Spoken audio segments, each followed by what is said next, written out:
Welcome to this edition of Insider Secrets, the weekly podcast that turns real estate investing goals into reality. Each show, we interview guests who are seasoned real estate professionals, actively closing and managing real estate deals. Mike is the founder of My Core Intentions and would like to help you make your real estate investing dreams a reality. Mike coaches you to buy investment real estate, creating short-term cash flow and long-term wealth. Your host and real estate coach, Mike Morawski, has more than 30 years of real estate investing and property management experience. Here's your host, Mike. Hey everybody, welcome today to this episode of Insider Secrets, and you are going to be surprised today. I'm joined today by Mandy McAllister. Hey Mandy, why don't you say hi and let our listeners know a couple things they're going to hear inside today. Oh, hi, Mike. I could not be more excited to get to be part of this today. So the things that we talked about that I think that listeners might be most interested in, chasing debt and how there's the right type of debt, in my opinion, and how you can, what got you here won't get you there. And also this idea of showing up for yourself because no one is going to do it for you. Absolutely. Hey, and if you want to hear the rest of this, you're going to have to chime in inside. See you guys inside. Hey everybody, welcome back. It is Mike, your host of Insider Secrets, and you are in for a treat today, no doubt about that. I finally get to meet somebody that I've been wanting to meet for a long time. Hey Mandy, say hi to everybody. Oh, hi. I caught you off guard. Listen, I'm glad that you're here today. And listeners, I just want you to know, remember what your intentions are, okay? Did you wake up this morning? What are you thinking about? What are you working on? What is your focus and you looking to do the rest of the year? So we'll talk about that a little bit, but I'm really excited about our guest today. So if you have a chance, run out to where you get your social media fix, Instagram, Facebook, Twitter, LinkedIn, follow us, like us, love us, subscribe to us, subscribe to the channel on YouTube, get all the current information, not just from me, but from our guests too. So let me dig right in. I'm joined today by Mandy McAllister. She's a multifamily real estate investor with a ninja mindset. I can't wait to dig into that today. An internal learner, coach, a connector. Her passion is to help others define their path in financial freedom through syndications, coaching, and her platform. Aspiring women achieving more. Mandy, welcome to the show. I'm so excited you're here. Hi, Mike. I could not be more thrilled. Yeah, we have tons of friends in common. This is a long time coming. I know. For the last several months, and one of our friends, Kevin, my partner, friend of yours, I asked him, I think probably 6 months ago to connect us, and he never did, and we finally got here. So that was good. Hey, listen, so one question I ask all my guests at the beginning of the show is in one word, and you can't use ninja, one word, what best describes you personally and professionally? I think enthusiastic. I feel like the more you show up as yourself in any situation, the more juice you squeeze out of life. So I like being excited about everything. Contagious too, isn't it? You show up enthusiastic and you give that to somebody else, and that whole relationship conversation kind of goes in that direction. I like that. Mandy, I have to tell you, I think you're going to be like number 95 on Insider Secrets. And I don't think anybody's ever said enthusiastic. Hey, talk a little bit about your backstory and how you got in this crazy business and what attracted you to real estate, multifamily. Sure. So I grew up on a farm. So like owning hard assets, not investing in the stock market was really the nature of how I grew up. And then when I was in undergrad, I remember a conversation with a friend who was explaining that her dad bought the house that she was living in and that she was renting the rooms to our friends, her roommates. And I thought, oh my God, you get to keep that money? That's the best idea I've ever heard in my life. So that's when I was 19 years old, the seed of must be real estate investor was planted. And then after undergrad, I did a master's in economics, and master's in economics plus dad is a farmer plus Chicago equals board of trade. So I worked there for a number of years. And it turned out that seeing guys lose millions in the flash of an eye, that kind of reaffirmed my love of hard assets. It took a lot of time to get over myself. So planted the seed of must be real estate investor at 19, didn't buy anything with express purpose of investment until I was 35. But in ramping, I'm 41 now, and I've been able to leave my day job because of multifamily. So were you a trader, or were you a runner, or what did you do at the Board of Trade? Both. I started off as a broker's assistant. I helped guys fill orders from investors. And then after a number of years of that, I went upstairs to trade because it seemed pretty obvious in like 2004 that I'm pretty good at math, but I'm not as good as a computer. So it seemed pretty clear that things were going to go electronic. So I tried to make that move and was a trader at a prop firm. And it was me and 180 dudes in a room, like silently clicking mouses, and it didn't agree with my personality. So I left like a year in and ended up in medical sales for the bulk of my career. Oh, wow. Interesting. And in the Chicago market or another market, or? In Chicago, yeah. Okay. All right. So you've been here. It's interesting. I'll never forget, my ex-wife worked for a guy in the soybean pit. Oh. This is just a crazy story. And I remember she came home from work one day, and just like in tears, hysterical, totally broken. She screwed up $1 million trade, and there was like $1 million loss, and went back the next day and the guy doubled his money. Just that whole plan, that's way too much. I gamble. I'm multifamily on real estate. I take some speculations, but that's way out of the box for me, gambling. And if you look at the safe investment that is the stock market, right? Like the largest correction in the housing market ever was what, 8 to 10% ish? Like you can lose 8 to 10% in a stock on Tuesday. Like, why is that the safe one? And the thing that we're doing that's completely insured if it burns to the ground, that's the unsafe thing. Yeah, I agree. And there's a whole story behind that when you talk about safety, that whole safe investment. It's inherently not safe. Traditionally, it's not safe, but there's a risk involved. And when people put their money into an asset, they could lose. You look for stuff that has like an asymmetrical risk return, but that's another, I know I'm preaching to the choir, but a big reason that I choose multifamily is because you buy a stock low and hope to sell high. You do the same with real estate, but you get the tax benefits, you get the mortgage pay down, you get the cash flow associated with it. So you're earning in so many different ways that cash flow kind of becomes like a defensive mechanism in many ways.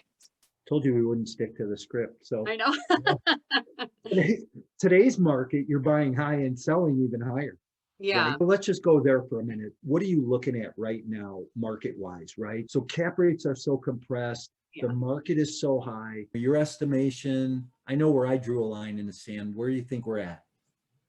So I'm looking, number one, in this overall growth stuff. So to put my economist hat back on, if you look at the amount of money we've printed over the course of the last 2 years, it's 8x. Like Google, if you haven't looked at the money supply, M1, the Fred graph, it goes for a while and it freaking hockey sticks. It's ridiculous. It's 8x what we had in the economy in terms of number of dollars. When Biden's talking about, oh yeah, there's inflation. No, like you should have seen this coming because you've printed so much more. So what I'm looking for is a good long-term growth market where I'm going to get some cash flow out of right now. And I'm going to hold for the long term because I'm going to be paying back that mortgage with way cheaper dollars here in the future. So I feel like right now the play for me is the mortgage is as much of an asset as the cash flowing asset itself, if not more. Okay. It's interesting, right? We're living in a time and a space where we printed more money than ever in a shorter period of time than ever, and we owe more money than ever as a country. And it's interesting. So now when you start to look at them trying to backpedal now and raise interest rates and inflation come into play, what's the hedge against the inflation? Debt. Long-term debt. You said that, but I wanted you to say it clearer. So if I could $1 billion in debt in this non-recourse, long-term Fannie Mae, Freddie Mac, government-backed, incredible debt, like it's 6 ways to Sunday, you're risk mitigated if you're locked into this debt, if you have a cash flowing asset, right? So if I could be $1 billion in debt, which I'm chasing, I would do that right now if I could. Okay, so let's be clear though, we're not talking credit card debt. Correct. We're not talking buying a Bentley, but we're talking, oh, you have one? I saw that smile. Just kidding. We're talking productive debt. So real estate, And asset. beyond productive debt, if you are newer to this multifamily game and you don't know about agency debt, either Fannie Mae or Freddie Mac investment grade debt vehicles, Google the Freddie Mac small balance loan program. That's the easier one to get into. And that debt is longer term. So the last loan I did was 15 years. 8 years of it was interest only, a 3.2% rate, and it's non-recourse. So what that means is I'm not personally liable if everything hits the fan and I can prove that I didn't commit any bad boy clauses. And that loan, and I'm a little bitter on that loan, but that loan program works really well till 2 weeks before closing. And they say, oh, we don't like your asset all of a sudden after you have a commitment because they ran out of money. So that happened in October this last year. We were closing it. We got told that after we had a verbal commitment and a written term sheet saying, we don't like the deal. Freddie doesn't like the deal on the SBL. And I thought it was us. But the next morning I go to a mastermind meeting that I'm in, and there's 4 other multifamily people, and they all say, Freddie kicked my loan last night.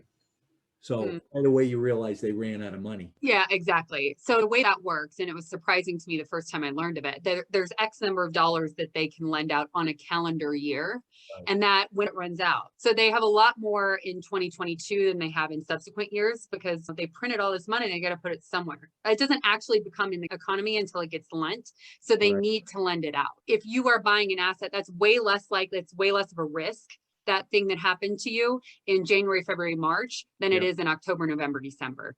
Yeah, it's a big deal. And it's a great loan program. It really is a great loan program. So I want to just back up for a minute. You were in medical sales. What attracted you to the real estate market? And how did you wind up going from there into real estate, starting to syndicate deals? Did you go right? And let me just, 1 second, I'm sorry. Did you go right into the multifamily business? Small multis. My wheelhouse, I would say, is small multis, 4 to 50 units. I've played in the larger stuff. I've done syndications, but for my investing purposes, I like these longer term holds, and you don't see a ton of syndications that are yoked for that longer term 15-year type hold. The bulk of my transactions have been joint venture, where it's me and a few people, and we intend to hold for the long term. So the first thing that I bought was a 4-unit. And I was by a college. It made a ton of sense. I was scared to death, Mike, to pay $120,000 for a 4-plex in 2016, if you can imagine it. So I didn't die after I bought that 4-plex, and it cash flowed like $1,000 a month, almost $1,000 a month. So I was bitten by the bug. I realized, oh my God, this is just a math equation. I have however much hitting my checking account every month because of my job. If I rack up enough multifamily that I own larger proportions of, then that will soon exceed what's hitting my bank account for my committed 40 to 80 hours a week. So that's when I really dug in and doubled down on my efforts in multifamily. Got it. I got to laugh about this because we talk about pricing and cap rates, and you just mentioned cap rates at, what did you say cap rates were at? So I'd say Indianapolis is about a 4 cap market now. Yep. What's interesting is we know a little bit about my history. When I started back in the multifamily space, my friend said to me, if I can find anything north of a 5 cap, and I thought, 5 cap? I bought 4,000 apartments at a 13 cap. Are you kidding me? So the disparity between time zones, right, over time, and now if I can touch anything above a 4, I'm happy. Most stuff I'm underwriting today is 3-ish. So it's nuts. And it's all market dependent. So let's talk about Indy, right? Yeah. But it's also the spread of, it's the delta between how much you can borrow money at and how much the cap rate will return you. A lot of new listeners on the call listening to this. So explain that. Yeah, you got it. So cap rate is basically what percentage could you return on your money? Could you get paid on your money if you don't have a loan on the property? So if I could earn 4% on my money, not having a loan, and it costs me, call it 3% to borrow that money, there's a difference of a 1% between that cap rate, what I earn, and 3 point whatever that it costs. That 1 point, that's basically the cream that I cash flow earn. So as interest rates tick up, just because of math, the cap rates are going to have to tick up. So values will have to drop as we have an increase in lending. Where does that leave the new borrower going into multifamily who maybe has never done any real estate borrowing or investing before? Where does that whole scenario leave them? So if you're looking to do a transaction now, and this is just the mindset that I take on, the cap rates are ridiculous. The market is ridiculously hot. There's so much capital chasing deals, right? There's 1031 exchanges that are way overpaying because it's preferential to not have to pay the government, and they can way overpay for an asset. That sucks. We can all agree that sucks, right? Those are things that are against us as investors. However, what do we have going for us? We have going for us, it's not just in my lifetime, the lowest interest rates that have ever been that I've ever seen. It's everybody's lifetime. These are the lowest interest rates that have ever been available ever in the history of everything. So in my opinion, you lock things down for the long term, knowing that inflation is going to take care of the cash flow delta. If you get enough, if you're making some money, and your break-even point that you know that you're not going to have to pay out of pocket for a deal, it's going to take care of itself because you have this locked-in fixed rate for a longer term with that loan. So I feel like if you chase the debt as the primary piece of the asset, that will inform a really great future. So talk about loan to value. Mm-hmm. You're saying chase the debt, and that's very contrary to some other people that are out there that say eliminate your debt, right? Mm-hmm. Because I've always believed productive debt. You should probably have a loan on real estate and probably a loan on a car, but other stuff is really unproductive. But there's people that teach eliminate the debt completely. You're saying chase the debt. Talk about loan to value around that though. Yeah, I feel like I was a Dave Ramsey disciple, Mike. I wasn't going there, but I will. And I think that he's great. I think that he really serves a purpose for the people that need him. But the thing is, what got you here won't get you there. If you have a negative net worth, if you have a ton of student debt, if you're working to dig your way out of a hole, the very best possible thing you can do is a Dave Ramsey type program. But once you get a net worth of, I don't know, in the positive up to maybe $500,000, at that point, in order to grow that wealth, what got you here won't get you there. So if you want to grow that wealth, being debt-free will not get you there. It's like saying, I have a toothache and an ankle ache, right? Will Orajel fix my ankle ache? No, it's a different problem. So you got to apply the right solution to the right problem. It'd be an interesting thing to try, though, a little Orajel on your ankle. I don't know where I came up with that. Hey, I knew we were going to have fun today. So listen, how are you looking at markets and deals today? So what's your whole process around picking the next property to buy?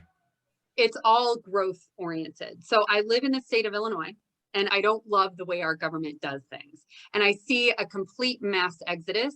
If you look at the census, I saw some statistic, and I don't want to butcher it, but the census this year in the state of Illinois has shrunk for the first time since the World Wars, right? So people are voting with their feet. In post-COVID, Illinois lost more people than any other state except for New York. You hear a lot about the exodus of California. Illinois was worse the year after COVID. So I actively sold entirely my portfolio in Illinois and am buying in more where populations are growing, because what I need for long-term rentals is long-term renters. And if people are going to be moving to Indiana from Illinois, that's where I want to own my assets. That plus, if I feel like we've seen when things go wrong, like Illinois now has been spending every dollar of every new tax that we come up with.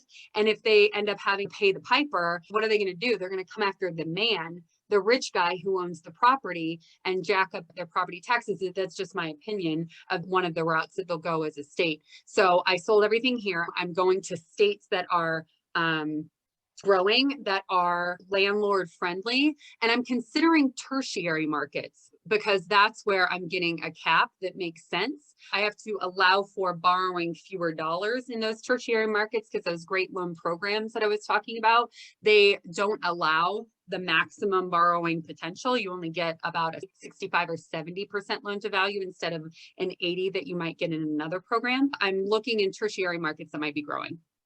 So, what's interesting is one of the best deals I ever owned was in Connorsville, Indiana, about 35 miles outside of Indianapolis, tertiary market, cornfield. One of the best cash flowing deals I ever owned. But I was on a Marcus Millichap webinar just within the last 40 days here, 50 days here. The vice president from Goldman Sachs was on, and she said, don't lose sight of the tertiary markets right now. She said that those tertiary markets are going to provide cash flow for those assets to offset the inflationary direction that we're heading in. You just got to do that in a state that's growing. Yeah. So what states do you like? I love Indiana. And the way that I invest primarily is I own in joint venture. So I want to be able to get there and back by dinner. I'm a single mom of he'll be 6 next week, almost 6-year-old. So I want to be down and back by dinner if I have meetings or to check out deals if I need to. So Indianapolis and the surrounding tertiary markets are my primary focus. I also really love Louisville, Kentucky, because I like how Kentucky does stuff too. Okay. All right. Interesting. See, I think everybody looks at things a little bit differently. I mean, I want to be where, hey, I read a report last week that said Sarasota and Bradenton, Florida will see this year 38% rent growth. Now, listen, 38% is a big number, but if they hit 12, 12%. You're wrong by half. Yeah, right. If you're wrong by half. So that's 16. We're in a market where you got inflation going on. You got people that there's speculation. I think there's going to be some uncertainty job-wise, income-wise in a lot of pockets. How do you make smart decisions, or how do you make high-stake decisions? So in purchasing my first kind of larger deal, I was operating in like the 4 to 10 unit space for a number of years. And then in 2020, did my first 50 unit in joint venture with a Fannie Mae loan. So I got that great debt that I've been talking about for the first time. And that took I was scared to death again because it's a much larger asset and it was during COVID times. So the rules of the lending were changing, the amount of reserves that we needed to kind of back up savings account that they were requiring was changing and increasing pretty substantially. What we ended up doing was I did this kind of worst case scenario audit. And this is one of, I say, mindset ninja, like how can I change my outlook on things to, completely change the way I look at it. So what I did is I looked at the absolute worst case scenario. Okay, we can keep this going so long as we don't have a negative cash flow on the month. We're able to pay all of our bills, so that we had an economic vacancy break-even point. That means what percentage of the people who are in our building cannot pay us before we start losing money. And it was like a 43% economic vacancy that we could sustain before we started losing money. So then I realized, oh, hey, there's different jobs are sticking around and some jobs are really unemployable right now during COVID. So what I did is I got all the applications for the tenants that we had in that building that we would be inheriting. And I did a pile of manicurist. That's an at-risk job. Oh, police officer, not an at-risk job. Computer programmer, not an at-risk job, and went on and saw that there were 5 people who had at-risk jobs. And we knew that we would be able to sustain moving forward 95% payment of rent. So I also think that type of, to further that thought a little more, the type of people who lost their jobs in COVID, the manicurists, the bartenders, the types of jobs that fall into that category kind of end up in a C-class asset, end up renting a C-class type asset. The people that are computer programmers, sales reps, they end up in a B or an A class asset. So that really informed that right now I'm looking for more B class assets because I think it insulates me with the type of jobs that the tenants are end up having. So that's an interesting, I was going to go there. What type of asset do you like? So when you talk about B, is that more that workforce housing problem? What do you think traditionally, what can you do with that asset? How do you increase value? So the assets that I've done most recently end up, they look like A class assets. They're really well rehabbed and they're either a brand new, really good rehab or I bought from a developer and the developer didn't do a bunch of amenities. So it would be considered a B class type workforce housing asset rather than an A. The way that we've been adding value is, if you buy from a developer, for instance, this last asset that we did, units were renting out at 85 cents a square foot. We knew that the developer didn't push rents because it was renting up during COVID and they just needed to get it full in order to sell it. We knew the comparable units were renting for $1.04 a square foot. So our business plan was manage better. The first one that we did in September of 2020, that 53 unit I was talking about, the manage better was a ratio utility billing, like a bill back of utilities to tenants. It was just implementing kind of run of the mill stuff, knowing that we didn't need a ton of tweaking to increase that value because we were sitting on it long term for the cash flow. But here's what I know about value is that just this conversation we've had, people are going to want to go back and rewind and listen because there's so many nuggets. Listen, I got to go to the ninja question. Where'd that come from? I know, as somebody called me that, we were workshopping a problem that somebody had, and the way that we routed it, we just looked at it differently. And she called me a mindset ninja. I'm like, that's the best thing I've ever heard. I'm using it. Good for you. That's awesome. Hey, technology. What do you like technology wise? Tell me your 3 favorite platforms. So I take a lot of meetings, and my calendar, especially when I had my day job 6 months ago now, I was able to leave my day job, but especially this was a side hustle of mine. I would always have trouble keeping track of when appointments were. So pushing people to my Calendly. If you haven't used Calendly, it's a free resource that runs your calendar. And if you do pay for it, it's really affordable, maybe $10 a month. And it can help you book appointments when are convenient for you so that your day runs better. So much of this stuff, technology wise, that's helped me is managing my day and having a system in place in order to do it. Another one in that same vein is old school technology, but it looks like a hymnal, doesn't it? It's the Full Focus Planner. Spoken like a good church girl. Yeah. Lutheran girl, right? So basically Google Full Focus Planner, but it makes me sit down and with my coffee every morning, I think about, in order to call today a success, what are the 3 things that have to happen? And if just putting that 20 minutes of thought into my day before my day starts, and it's usually while I'm coaxing my kid to eat his Fruit Loops and I'm having my coffee that I'm thinking these things through, I accomplish so much more in days because I put that 20-minute thought in, and it's this planner that kind of helps me do that. And I'll say Upwork.com. If you think that you don't make enough money to afford help with what you're doing, I'm here to tell you that Upwork will help you find a virtual assistant for very, very little money. For instance, the virtual assistant that I have, Wendy, is outstanding. And I pay her $5 an hour, which is a really incredible living in the Philippines where she's at. And she takes care of all my social media stuff, a lot of rote tasks that would slip through the cracks if I didn't have her. So thanks, Wendy. Yeah, nice. That's how I got found Diana on Upwork too. Did ya? I haven't had the best luck with virtual overseas assistants, and Kevin and I could probably tell you a whole bunch of stories about that. But so now I have somebody who's here in the States, but I found her in Upwork. And I said to her today, actually, and this is funny because you brought this all up, but I said, hey, who's this appointment? She goes, oh man, they must have scheduled. Oh yeah, she had me go to her calendar and schedule this. I went, oh. Because, I use a calendar link too, but it's through my platform. So it's funny. It's all called leverage, right? How do we leverage ourselves so that we can be a little bit more effective, a little bit time productive? So good for you. Insider Secrets, the name of this show, right? Like I said, you're going to be like episode 95, which I'm really excited about because 100's a big one. For somebody to stay consistent on these podcasts and meetup, and you have a meetup. Talk about your meetup a little bit. I do. I run a meetup with your business partner, Kevin Dugan, and my business partner in many joint ventures, Brian Kokendorfer, out of Chicago. We folded it under the Multifamily Masters brand name. We've largely been operating virtually since COVID, but that's meant that we've had some pretty incredible guests. Neil Bawa is joining us soon. You're going to be joining us in April. It's every second Tuesday of the month. I got to think that through at 7 p.m. Central. Our presentation, and then some networking after.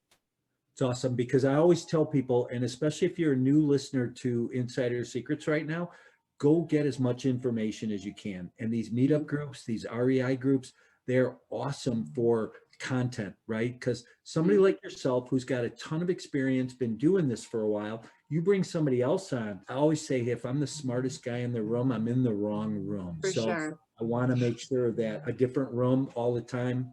I want to say one more thing about that too. I talked about being 19 to 35, that I hadn't bought anything because I was too nervous, because I'm just some little girl who doesn't know what she's doing. And these are such big deals that they're incredible. I remember sitting outside of a pizza joint where a networking event was going to be going on. And then I sat out there for 20 minutes and I drove away because I was too nervous to go in, because little Mandy isn't going to know anything. But I'm here to tell you that if you're too nervous to join this stuff, and I think women do this maybe even a little bit more than men, because the act as if gene that men have, women don't necessarily. So I'm here to tell you, challenge yourself. There are so many people in real estate investing who want to lift each other up, lift other people, new people up. So you will find someone that will be able to help you. You just have to show up for yourself. Don't be Mandy in her car, go in the freaking joint, show up at something, Zoom, show up for yourself. Well spoken. So I have a coaching client that he said, if I get into these conversations, how am I going to answer these questions with people? And I said, look, just step out of your comfort zone. So like he comes back the next week, he goes, man, this was easy.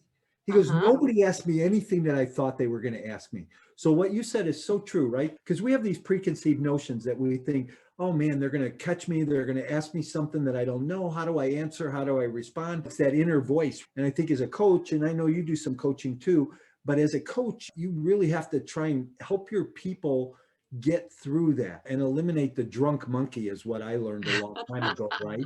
The monkey that sits on your shoulder and goes, you can't do this. He's a jerk, that drunk monkey. Yeah. And I feel the moment that you realize that no one really knows or is any better or is any smarter or is anything more than you, that you can figure things out, you start showing up for yourself more and more. So it's all momentum. Yeah, showing up for yourself. I love that. Insider secrets, any deep secrets that you want to share? I'm a little bit of a contrarian in many ways. Like I do these longer term deals. I do some syndications, but largely it's in these B-class type assets that meet the criteria. So friends and family can join in when they don't have a big check to stroke. But my favorite type of an asset is one that I can own a larger chunk of, that we can own it for a longer term with really good low rate, non-recourse debt. That is the thing I'm chasing, because I think it sets up future generations. Yeah, absolutely. Well spoken. All right, let's slow down, shift gears a little bit. 3 bonus round questions. Favorite tourist attraction? I realized like 2 years ago, Mike, that these bucket list things that you've got, you only get one life. So like, I'm just planning these bucket list situations now. So I don't know. I love a vacation where I've got a margarita and my toes in the sand. So I'd say the beach is probably my absolute favorite. Whatever thing is on your bucket list, if you put it on a calendar, it's real. For instance, I've always wanted to go on an RV trip with my kiddo and family. So we planned it, and we're going to rent an RV, and we just know where we're going to go now. And I love that idea of having memories for my kiddo. Cool. Awesome. How about best book you've ever read? Ooh, number 1, I am dyslexic. So I always thought, oh, I hate reading. No, it's just because I mix things up. So I found Audible, and I started listening to 100 books a year. Right. So my current favorite is The Art of the Impossible. The reason I love that is because it's so actionable. There's a lot of times that you hear conjecture and ideas, and I used to be poor and now I'm rich. But this Art of the Impossible is super actionable. Basically, the way things get done, the way things evolve is by being in a flow. And there's actionable ideas of how to get yourself into a flow state. Nice. Awesome. Well spoken. And then last thing, favorite restaurant, favorite food, however you want to place that. I am such a creature of habit. I am such a little farm girl, but my almost 6-year-old loves to take me on dates to Panera. So we always have tomato soup at Panera. Oh my gosh. Tell him he might want to try Tufano's. Okay. You got it. Hey, Mandy, this has been awesome. Your energy is contagious. I'm glad we finally had an opportunity to connect and get to know each other a little bit. I'm looking forward to building a relationship and seeing how we might be able to do something for each other and how I can add some value to your business and your network. For Tell sure. people how they can get a hold of you if they have interest in your meetup or you or what you're doing, play with you in the sandbox. Awesome. The very best way to get a hold of me is the catch-all for all of the things that I'm doing. Good Fortune Capital, my investing arm, Aspiring Women Achieving More, the women's group that I helped found. It's mandymcallister.com. And we'll have all that in the show notes. Mandy, today has been a pleasure. Honored to finally meet you and look forward to catching up soon. Hey, everybody, welcome. Glad that you were here and listened in on this today. I know you're going to want to rewind this a few times and take in some more of these nuggets, and we will be back again next week. Thanks. Thank you, Mike, and thank you for joining us for another great episode of Insider Secrets. As always, Insider Secrets is brought to you by My Core Intentions. Wherever you hang out on social media, you will find Mike and My Core Intentions. Please and follow us to get the most up-to-date real estate investing trends. Visit mycoreintentions.com, where you can get expert coaching on all things real estate investing and property management. If you're looking to become an expert, Mike's coaching will help you scale your real estate investment business. We're looking forward to having you back again next week for more Insider Secrets.